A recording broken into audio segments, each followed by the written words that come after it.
மறுமை நாளில், அதாவது விண்ணுலகத்தில் மலக்குமார்கள் தொழுவதற்கென்று ஒரு பள்ளி உண்டு. மலக்குமார்கள் அல்லாஹுவை தஸ்பீஹ் செய்வதற்கென்று ஒரு பள்ளி வாயில் உண்டு. அந்த பள்ளி வாயிலுடைய பேர் என்ன? மஸ்ஜிதே மஅமூர் என்று அந்த பள்ளியினுடைய பெயர்.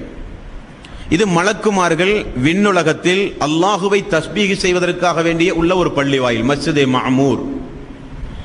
இதை குறித்து நபிகள் நாயகம் ஸல்லல்லாஹு அலைஹி வஸல்லம் அவர்கள் சொல்கிறார், அல்லாஹுவை வணங்குவதற்கு அந்த மஸ்ஜிதே மஅமூர் பள்ளிக்குள் ஒரு முறை 70,000 மலக்குமார்கள் செல்வார்களாம்.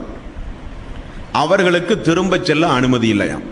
பார்த்தீர்களா சோர்களே, உலகம் படைக்கப்பட்ட நாளிலிருந்து, உலகம் படைக்கப்பட்ட நாளிலிருந்து இனி இந்த உலகம் அழிகின்ற நாள் வரை இதுதான் நிலை.